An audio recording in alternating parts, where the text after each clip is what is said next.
Que a graça e a paz do nosso Senhor Jesus esteja com você e com toda a sua família. Eu gravei um vídeo anterior sobre esse tema, católico reformado, e o que significa católico reformado, e cara, o vídeo ficou muito ruim, o áudio ficou falhando muito, então eu decidi refazer esse vídeo. E depois desse vídeo, eu quero, em vídeos posteriores, tratar sobre assuntos como, por exemplo, o Lucas Banzoli e o CACP, que ninguém trata, né, cara? Que ninguém tem coragem de tratar. Por exemplo, o Lucas Banzoli, em alguns pontos, ele é muito bom, assim como o CACP, em alguns pontos ele é muito bom. Mas, por exemplo, o Lucas Banzoli, em alguns determinados pontos que ele defende, ele faz um desfavor à fé cristã, à fé evangélica. Ele faz um desfavor, tá, ao cristianismo em geral, como um todo. Desculpe interromper seu vídeo, mas é por um motivo muito, mas muito importante. Então presta bastante atenção, até porque eu não sei por quanto tempo isso vai estar disponível. O portal Jovem Empreendedor está disponibilizando mais de 40 cursos profissionalizantes. São cursos autorizados e reconhecidos pelo MEC, ministrados por profissionais da área, com certificação válida em todo o território nacional. Certificação que pode ser utilizada como extensão universitária e é aceita em concursos públicos, desde que esteja em conformidade com os requisitos do edital.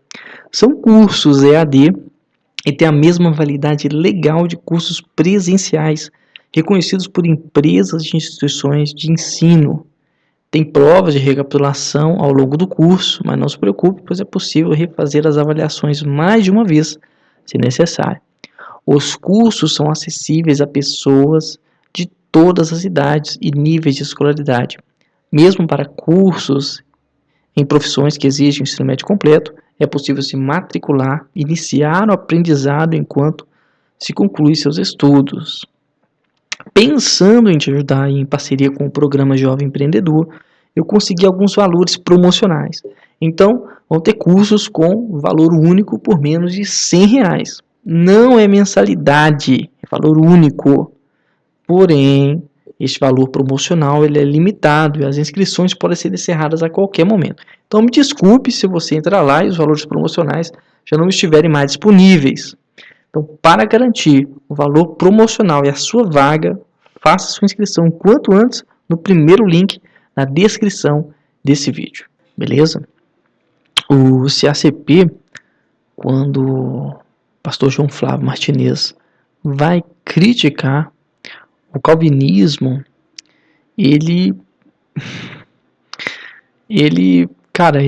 tem dois pesos e duas medidas, tá? O pastor Luciano Sena, que entra em algumas discussões com o pastor João Flávio Martinez, ele consegue expor muito bem alguns pontos que o João Flávio Martinez parece que ainda está cego em relação a alguns pontos. Mas esse vídeo não é sobre isso. Esse vídeo é sobre porquê do católico reformado. Beleza? Vamos lá, rapidão. Eu quero sair da tela agora. Um minutinho. Beleza. Agora eu vou apresentar aqui para vocês alguns slides para a gente ir trabalhando esse tema, tá? Como vai ser um tema um pouco longo, vou tratar do termo católico, do termo reformado, vou tratar dos usos históricos, né, do significado das palavras, os usos históricos na história da igreja, né, o que significa reformado, passar de breve por algumas doutrinas reformadas, ok? E então esse vídeo talvez fique um pouco mais longo, mas eu vou tentar ser o mais breve possível, beleza? Católico reformado, eu inventei esse termo. Por que deste termo? Esse termo não é contraditório. Bom, para quem não sabe, isso aqui é o escritório de Martinho Lutero, tá? Achei muito interessante que esse aqui é do Castelo de Wartburg, isso aqui eu retirei de um site de viagens, né? E achei interessante essa observação. Eu costumava ver uma mancha na parede onde Lutero supostamente jogou sua garrafa de tinta no diabo. Mais tarde descobriu-se que era uma adição mais recente, mas grande parte dela foi raspada como lembrança de que agora é apenas um buraco perto do fogão de aquecimento. Será que é esse buraco aqui? Não sei. Mas enfim, esse é o escritório de Martinho Lutero. Ok, vamos seguir com isso. Vou trabalhar com esses 3 pontos. O que significa católico, o que significa reformado. É contraditório unir esses 2 termos, seus usos históricos, para finalizar uma breve aplicação de tudo que foi ensinado, para que isso possa ser útil de alguma forma. Na liturgia da minha igreja, sou presbiteriano, nós costumamos iniciar o culto, a liturgia, a reunião, com um salmo em louvor a Deus. Eu gostaria de começar esse vídeo louvando ao Senhor com você, então louva ao Senhor comigo. Vamos ler o salmo primeiro juntos. Os justos e os ímpios. Bem-aventurado o homem que não anda no conselho dos ímpios, não se detém no caminho dos pecadores, nem se assenta na roda dos escarnecedores. Antes, o seu prazer está na lei do Senhor, e na sua lei medita de dia e de noite. Ele como árvore plantada junto à corrente de águas, que no devido tempo dá o seu fruto, cuja folhagem não murcha, e tudo quanto ele faz será bem sucedido. Os ímpios não são assim, são porém como a palha que o vento dispersa. Por isso os perversos não prevalecerão no juízo, nem os pecadores na congregação dos justos. Pois o Senhor conhece o caminho dos justos, mas o caminho dos ímpios perecerá. Vamos orar? Senhor Deus, Deus Trino e Santo, nós queremos te louvar, ó Deus. Quero te louvar através desse vídeo. Quero pedir ao Senhor que abençoe, guarde, alcance a vida e a família de cada um que estiver assistindo, escutando esse vídeo. Ó Deus, em nome de Jesus, quero pedir ao Senhor que venha perdoar os nossos pecados, venha nos lavar, ó Deus. Não por mérito nosso, mas por causa do seu Filho. Queremos aproximar por intermédio do Senhor Jesus. O Espírito Santo nos leva mais perto da cruz do nosso Salvador, do Cristo crucificado, mais perto das chagas do nosso Senhor, para que nessas chagas possamos encontrar o perdão e a força para vencer os nossos pecados. Nos ajuda, Senhor, a ser santos como o Senhor é santo, a andar em retidão, conforme agrada ao Senhor. Em nome de Jesus nós oramos. Amém e amém. O significado do termo católico. A palavra católico, derivada do latim católicos, vem do adjetivo grego católicos, universal. Vem da frase grega katolô, de acordo com o todo, em geral. E é uma combinação das palavras gregas kata, que significa sobre, e olos, que significa tudo. O primeiro uso conhecido do termo foi feito pelo padre apostólico Santo Inácio de Antioquia, em sua epístola aos Hermeniotas, datada de 107. Os principais ramos do cristianismo no Oriente, a Igreja Ortodoxa e a Igreja do Oriente, sempre se identificaram como católicos de acordo com as tradições apostólicas e o credo niceno. Luteranos, reformados, anglicanos e metodistas também acreditam que suas igrejas são católicas no sentido de que estão alinhadas com a Igreja Universal fundada pelos apóstolos.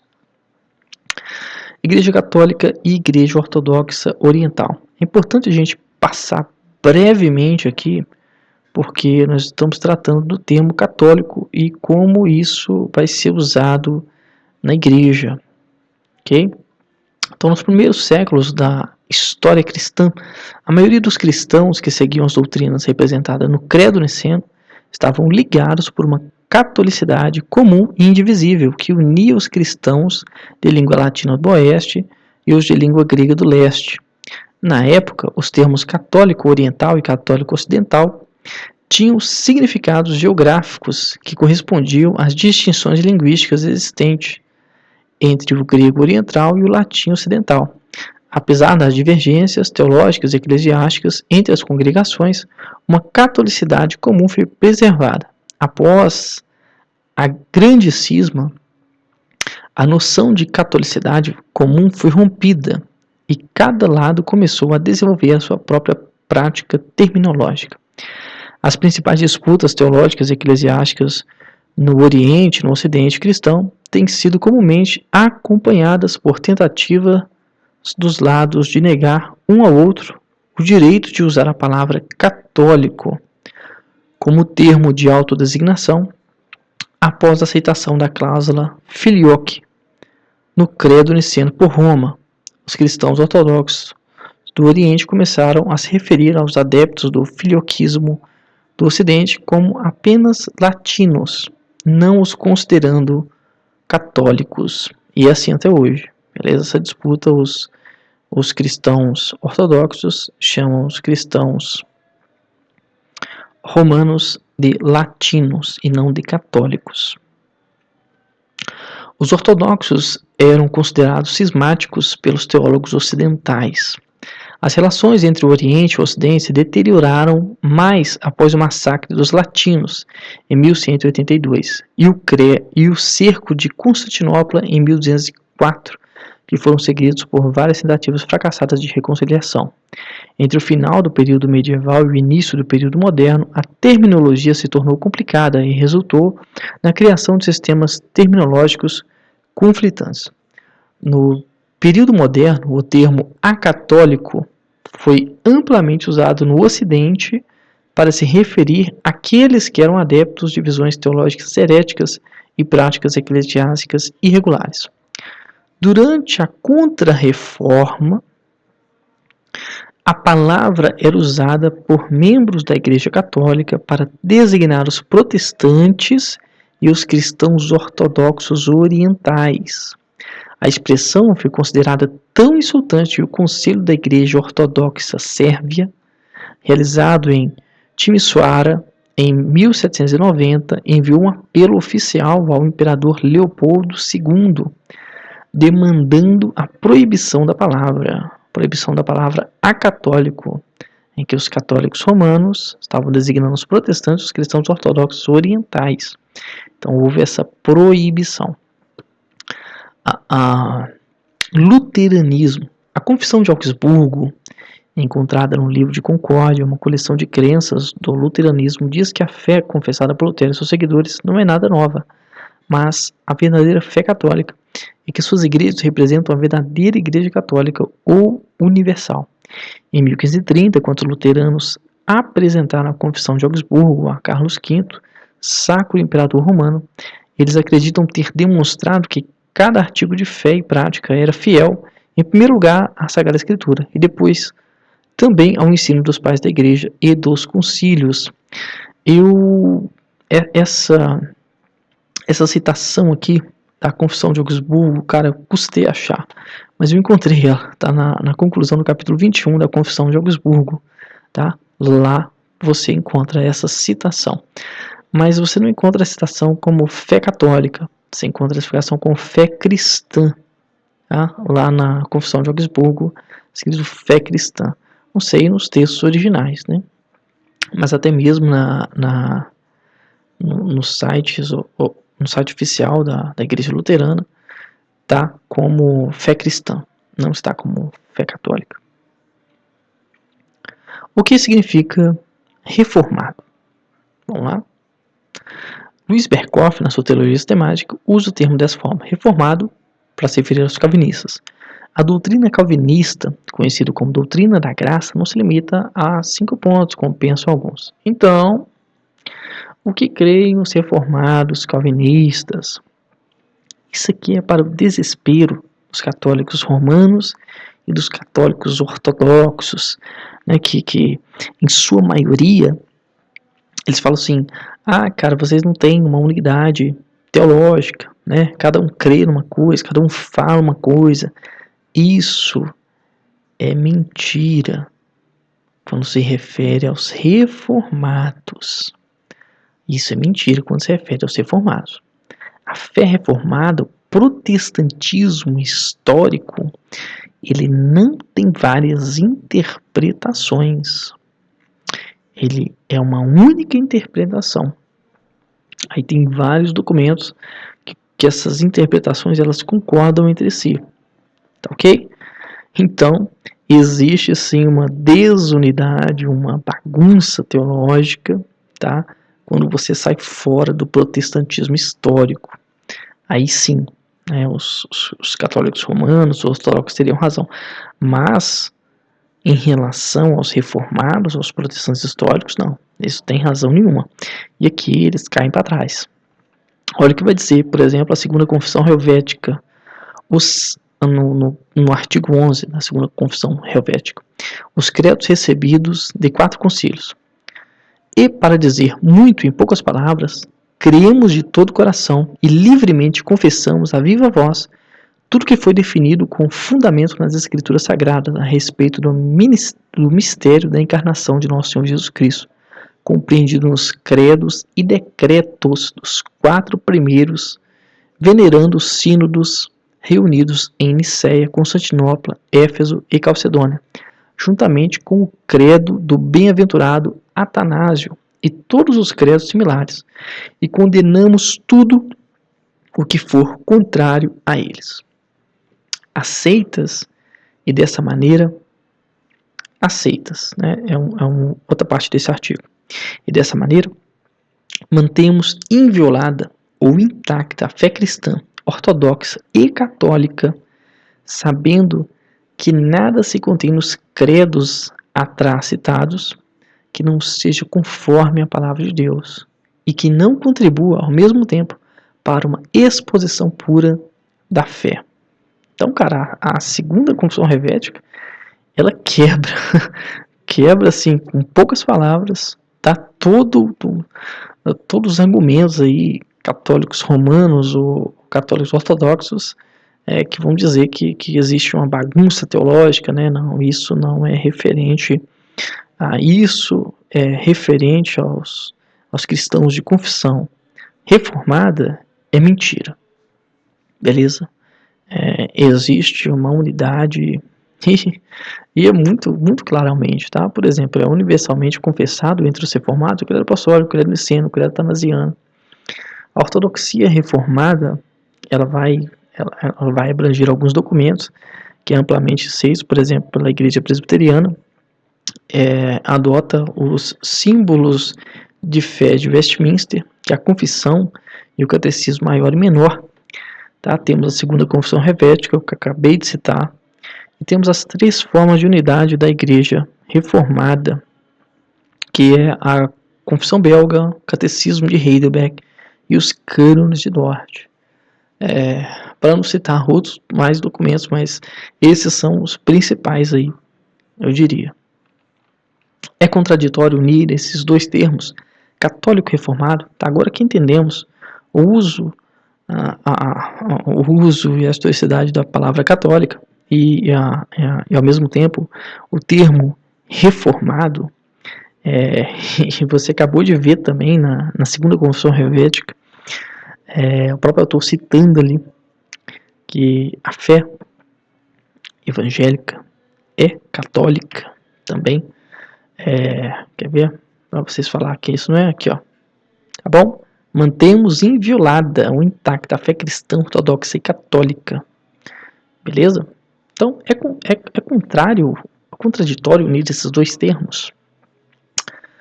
Seus usos históricos, tá? Tem um uso histórico pela Igreja Anglicana. A Igreja Anglicana, ela se considera católica e reformada. Beleza? Vamos lá. A distinção entre reformados e católicos e a coerência dos 2 termos é uma questão de debate dentro da comunhão anglicana. O movimento de Oxford, em meados do século XIX, reviveu e estendeu práticas doutrinárias, litúrgicas e pastorais semelhantes à do catolicismo romano. Isso se estende, além de cerimônias dos serviços da alta igreja, para um campo ainda mais teologicamente significativo, como a teologia sacramental, os sacramentos anglicanos, embora as práticas anglo-católicas, particularmente as litúrgicas, tenham se tornado mais comuns na tradição ao longo do último século. Também há lugares onde as práticas e crenças ressoam mais de perto com os movimentos evangélicos da década de 1730. Como foi dito anteriormente no slide sobre o termo católico, todos os reformadores criam que as suas igrejas eram católicas, não no sentido de estar sujeito ao bispo de Roma, mas no sentido de que estão alinhadas com a Igreja Universal fundada pelos apóstolos. A Confissão de Fé de Westminster. E aqui eu quero tentar ser o mais breve possível. Nós vamos passar por todos os pontos em que trata da Igreja, a Confissão de Fé de Westminster. E isso aqui basta. Capítulo 25 da Igreja. A Igreja Católica ou Universal. Olha isso, como que traça a Confissão de Fé de Westminster. A Igreja Católica ou Universal, que é invisível, consiste no número total dos eleitos que são ou serão unidos em um sob Cristo. Ela é a sua esposa, o corpo e a plenitude daquele que é tudo em todos. Aqui dão as referências bíblicas, você pode conferir. Tá? Então, eu sublinhei a palavra católica em todos os pontos para você ver esse uso da Confissão de Fé de Westminster, que foi feito pelos maiores teólogos, tá? Pelos maiores teólogos da Reforma Protestante. Então, ponto 2. A Igreja visível, que é católica ou universal, sob o Evangelho, não mais confinada a uma nação, como sob a lei, consiste em todos aqueles que por todo o mundo professam a verdadeira religião. As referências bíblicas, para você consultar, juntamente com seus filhos, referências bíblicas, e são o reino do Senhor Jesus Cristo, referências bíblicas, a família e casa de Deus, referências bíblicas, no qual fora dela não há possibilidade ordinária de salvação. Ponto 3. A esta Igreja Católica visível, Cristo concedeu o ministério, oráculos e ordenanças de Deus, para o encontro e aperfeiçoamento dos santos nesta vida até o fim do mundo, e o faz por sua própria presença e espírito, de acordo com sua promessa de efetuar neles este fim. Referências bíblicas. Esta Igreja Católica tem sido, por vezes, ora mais, ora menos, visível, e as igrejas específicas que são membros dela são mais ou menos puras, de acordo com a doutrina do Evangelho que é ensinada e acolhida, a administração das ordenanças e o culto público. Até as igrejas mais puras sobre o céu estão sujeitas a uma mistura e erro. Referências bíblicas. E algumas são tão degeneradas que são mais sinagogas de Satanás do que igrejas de Cristo. Todavia, para sempre existirá a Igreja de Cristo sobre a terra, para adorar a Deus segundo a sua vontade. Não há qualquer cabeça da Igreja, exceto o Senhor Jesus Cristo. O Papa de Roma não pode ser, em qualquer sentido, esta cabeça, pois ele é o anticristo, o homem do pecado e o filho da perdição, que exalta-se a si mesmo na Igreja, contra Cristo e tudo que seja chamado Deus. Berkhoff, em sua teologia sistemática, quando trata da natureza da Igreja, na concepção protestante, vai dizer: a reforma foi uma reação contra o externalismo de Roma em geral, e em particular também vai contra a sua concepção externa da Igreja. Ela tornou a trazer ao primeiro plano a verdade de que a essência da Igreja não se acha na organização externa da Igreja, mas nesta como a communio sanctorum. Tanto para Lutero como para Calvino, a Igreja era simplesmente a comunidade dos santos, isto é, a comunidade dos que creem e são santificados em Cristo, e que estão ligados a Ele, sendo Ele a sua cabeça. Esta é também a posição exposta nos padrões confessionais reformados calvinistas. Daí diz a Confissão Belga: cremos e professamos uma só Igreja, católica ou universal, que é uma santa congregação de verdadeiros crentes cristãos, todos esperando a sua salvação em Jesus Cristo sendo lavados por seu sangue, santificados e selados pelo Espírito Santo. A segunda confissão helvética expressa a mesma verdade, dizendo que a igreja é uma assembleia dos fiéis, convocada e reunida do mundo, uma comunhão de todos os santos, isto é, daqueles que verdadeiramente conhecem e retamente adoram e servem o verdadeiro Deus em Jesus Cristo, o Salvador, pela palavra do Espírito Santo, e que pela fé participam de todos os benefícios gratuitamente oferecidos mediante Cristo. E a Confissão de Westminster, definindo a Igreja do ponto de vista da eleição, diz: a Igreja Católica Universal, que é invisível, consta do número total de eleitos que já forma dos que agora são e dos que ainda serão reunidos em um só corpo sob Cristo, sua cabeça. Ela é a esposa, o corpo e a plenitude daquele que cumpre tudo em todas as coisas. A Igreja Universal, cito, é a Igreja como existe no plano de Deus e só se concretiza no transcurso dos séculos, foi entendida no sentido de que consiste do corpo completo dos eleitos, os quais, no transcorrer do tempo, são chamados para a vida eterna. Mas a Igreja, como existe realmente na Terra, foi considerada como a comunidade dos santos, e não é somente a Igreja invisível que foi entendida assim, mas a Igreja visível também. Estas não são duas igrejas, mas uma somente, e, portanto, tem apenas uma única essência. Uma, bem como a outra, é essencialmente a communio sanctorum, mas a igreja invisível é a igreja como Deus a vê, uma igreja que só contém crentes, ao passo que a igreja visível é a igreja como o homem a vê, composta dos que professam a Jesus Cristo juntamente com seus filhos e, portanto, julgados como sendo a comunidade dos santos. Esta pode conter, e sempre contém de fato, alguns que ainda não foram regenerados. Pode haver joio entre o trigo, porém não pode tolerar incrédulos declarados e pessoas ímpias. Paulo dirige as suas epístolas a igrejas empíricas e não hesita em tratar os seus membros de santos, mas também insiste na necessidade de expulsar os ímpios e os que praticam delitos. A igreja forma uma unidade espiritual da qual Cristo é o chefe divino. É animada por um espírito, o Espírito de Cristo, professa uma fé, comparte uma esperança e serve a um só rei. É a cidadela da verdade e a agência de Deus para comunicar aos crentes todas as bênçãos espirituais. Como corpo de Cristo, está designada a refletir a glória de Deus, como se vê manifestada na obra de redenção. A igreja, em seu sentido ideal, é a igreja como Deus quer que ela seja e como um dia virá a ser. E é mais objeto de fé que de conhecimento. Daí a confissão, creio na Santa Igreja Católica.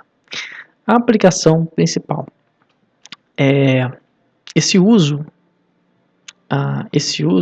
da palavra católico informado pode abrir janelas e portas para o seu evangelismo também.